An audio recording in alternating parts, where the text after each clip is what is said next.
તો શ્રી માતાજી બધાને આજના આપણા નવા બ્લોગમાં આપ સૌનું સ્વાગત છે. જો આપણે મસ્ત મજાના થઈ ગયા છીએ રેડી. તો આપણે આજે 13 દિવસ થઈ ગયા છે. તો આજે આપણે શાહી રેડવાની છે. તો સૌથી પહેલાં તો આપણે સૂર્યનારાયણની ખીર ધરવાની છે. એટલે આપણે ખીર મૂકી દીધી છે ચૂલા ઉપર. હાલો તો હું તમને બતાવું. જો આપણે ચૂલા પર ખીર મૂકી દીધી છે અને ખીર બને તો આંધણ થાય ત્યાં સુધીમાં આપણે ચોખા હારા કરી નાખી અને પછી આપણે સૂર્યનારાયણને ખીર ધરી દઈ અને પછી આપણે છાશ રેડવાની છે. ત્યાં સુધી વિડીયોમાં બના રહેજો અને મારો વિડીયો જોવો ગમે તો લાઈક શેર કરી દેજો. તો મળીએ પછી. રેડી થઈ ગઈ છે તો આપણે સૂર્યનારાયણને જવાનું કરી નાખી. અને અમારી જેમ કોણ ખીર રોટલી સૂર્યનારાયણ ભગવાનને કરે છે જરાક કોમેન્ટ કરજો. ચાલો જો આપણે જવાનું કરી લીધું છે અને આપણે સૂર્યનારાયણને પગે લાગી લઈએ. એ સૂર્યનારાયણ દાદા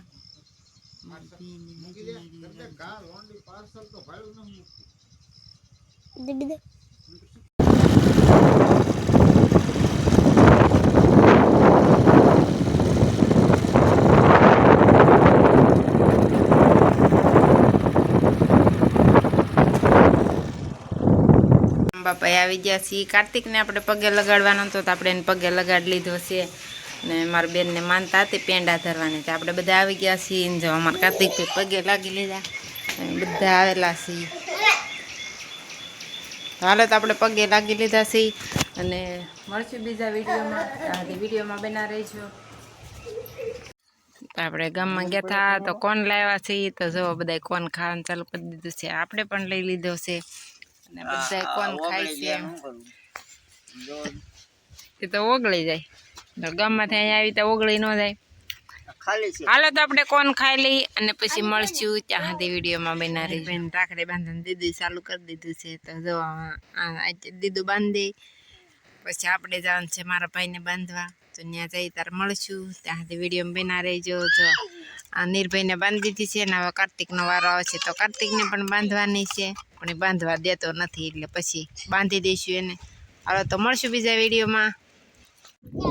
હાલો તો જો આપણે રાખડી બાંધવા જવાનું છે તો બધા તૈયાર થઈ ગયા છે રેડી અને બધા રસ્તે આવવા મીના છે તો આપણે જવાનું છે બધાને. તો હાલો આપણે ના જઈશું અને પછી મળશું. ત્યાં સુધી વિડીયોમાં બના રહેજો. વાંધો નહીં ધીમે ધીમે હાલા જઈશું. જો અમારે ગોલું પણ આવે છે. ગોલું દાંત કાઢે. ગોલું તારે આવવાનું છે એટલે જાઉં ફરી ગઈ. આપણે રાખડી બાંધવા આવી ગયા છીએ અને આપણે બધું રેડી કરી નાખ્યું છે. તો હાલો તો આપણે રાખડી બાંધી દઈએ અને પછી મળશું. ત્યાં સુધી વિડીયોમાં બના રહેજો. આપણે રક્ષાબંધન હતું એટલે બધાને રાખડી બાંધી આવે છે. રાખડી બાંધીને ઘરે આવતા રહ્યા છીએ. પડી ગઈ છે સાંજ એટલે આપણે રસોઈ બનાવી નાખી છે. તો દેશી ભીંડાનું શાક બનાવ્યું છે કોરું. કોઈ છાશવાળું કરે કોઈ કોરું કરે તો આપણને કોરું ભાવે છે તો આપણે કોરું ભીંડાનું શાક બનાવ્યું છે અને રોટલી અને રોટલા. તો હાલો તો આપણે વાળું કરી લઈએ. મળશું કાલના બ્લોગમાં. ત્યાં સુધી જય માતાજી.